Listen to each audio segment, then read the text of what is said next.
beautiful souls. Brittany Shawley here.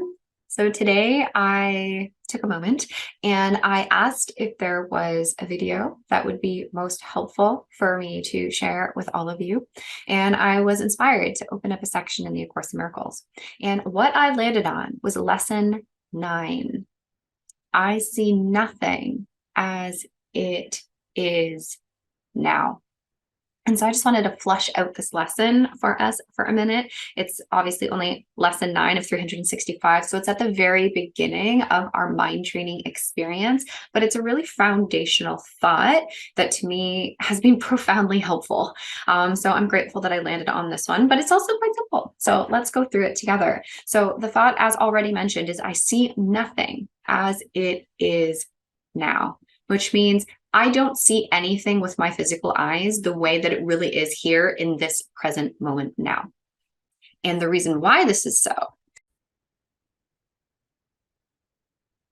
sorry about that, my Googled and so I had to turn it off. So anyways, so the reason why you don't see anything as it is now is because of what the 2 previous lessons just told us.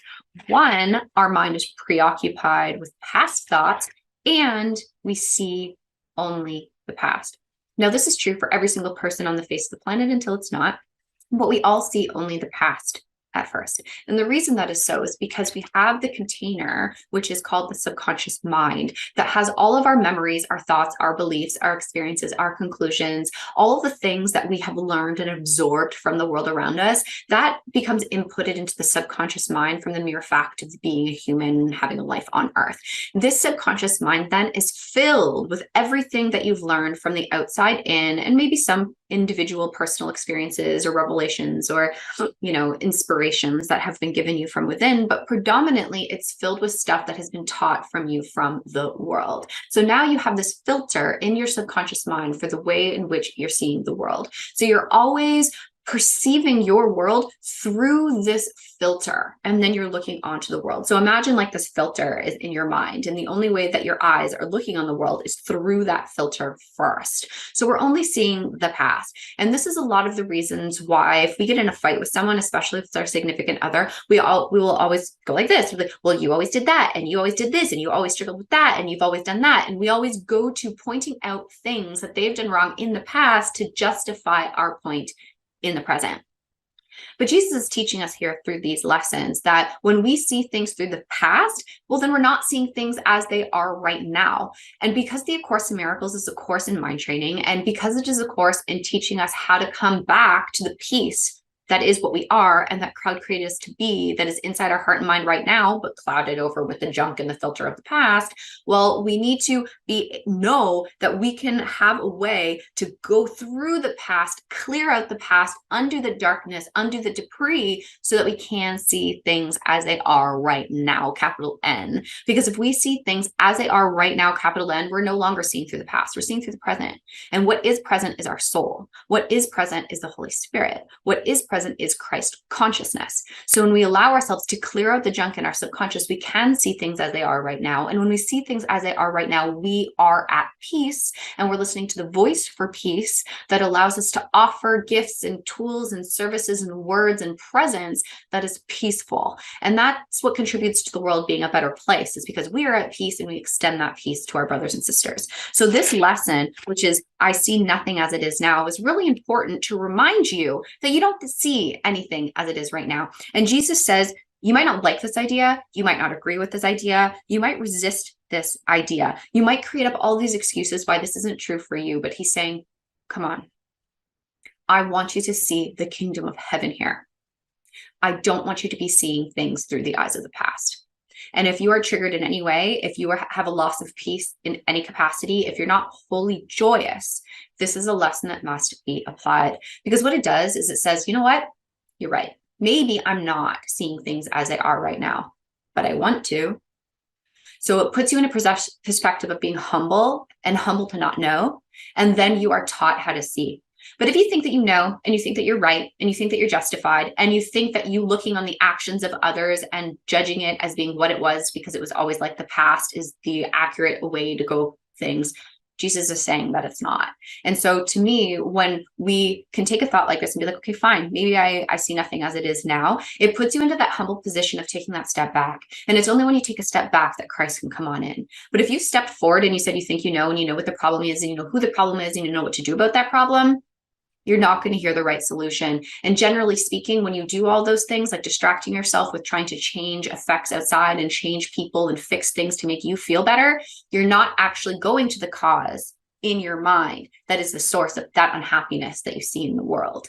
So we're learning to no longer project the past onto people and onto situations and things, but instead project the present, which is the kingdom, which is the love of God. And so we're learning to project differently. But the only way we could project differently is by recognizing that what I see right now is erroneous, and I need to change the way I see through the Holy Spirit, through Christ, so that I can project a different world, project a different experience. And at the very least, allow myself to hold the peace when stuff is going crazy around me, and not make decisions that are against others or separating from others or anything like that. But instead, it is in defense of peace. Okay, so what else does he say about this? He says that this thought takes you a little step closer to clearing out the darkness, and understanding will finally come to lighten up every corner of the mind when it has been cleared of the debris that darkness wrought.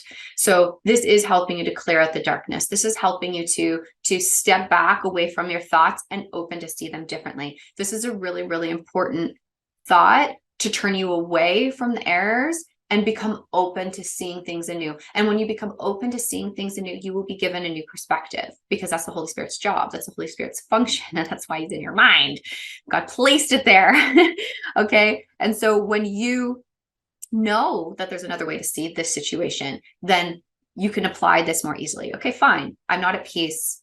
I'm agitated, I'm irritated, I'm overwhelmed, I'm annoyed, I'm turning to substances, I'm turning to addiction, I'm turning to blame, I'm turning to shame, I'm turning to guilt, I'm turning to depression. When we realize that we're turning to all these things, it's a telltale sign that we're seeing ourselves and we're seeing our life through the past, and we need to recognize we need help. Okay, so this thought, I see nothing as it is now, is a call to help and healing. So it's a very, very humble call that opens your heart, opens your mind to that healing. But unless you apply this thought, I see nothing as it is now, you are caught in the past. Okay. And when you're caught in the past, you're caught in darkness. When you're caught in darkness, you're caught in pain. When you're caught in pain, you cannot see, you cannot hear, you cannot be guided, because you're too preoccupied with your own voice. You're too preoccupied with the past and the images and all the things, the stories that are going on in your head. But he's asking us here to place all that stuff aside through the application of one idea. And it's, I see nothing as it is now. And even if you just apply this, like I see nothing as it is now, and just pause.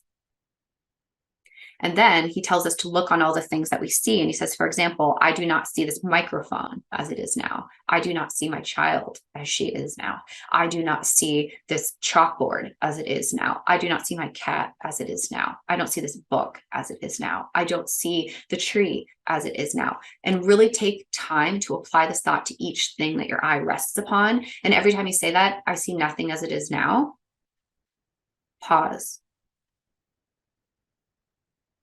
And when you let yourself pause, you can either observe what you're thinking, or you can feel the presence of the space where a new thought will be able to come in to take place of your old thoughts that were causing you pain.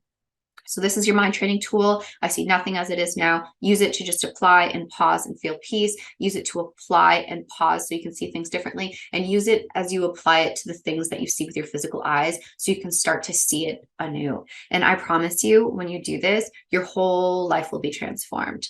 And I think the last thought that I'll have here is that this shift can happen when it's applied to everything and anything.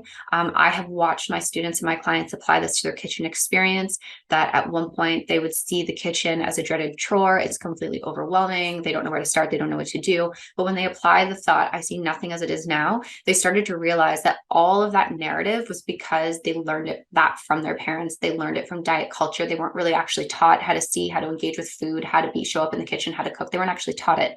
So they were literally doing it from this place of not knowing. And of course, that's scary. But what we're being taught here is that when we apply this thought, I see nothing as it is now, we can open up to see it differently. And the people have reported, who are have my clients and students, that they now see the kitchen as a place where they can nourish the growing bodies of their children. They see the kitchen as a place where they can learn how to wake up and to train their mind every single day with every single meal that they decide to cook, that they could use cooking as a way to choose love, to choose Holy Spirit, to make their food decisions like making all of the decisions that they have to make in their life. So it's become a tool for awakening instead of it being a dreaded chore and something they wanted to run away from. Now they're running toward it. And this happens when we apply it in our relationships, with our life, with our purpose, with everything. So I encourage you to apply the thought, I see nothing as it is now, and watch your life transform. Let me know below if this has been helpful for you. Be sure to like and subscribe, and I will be around to share more inspiration for your awakening heart and mind. I love you. Peace be with you. Bye.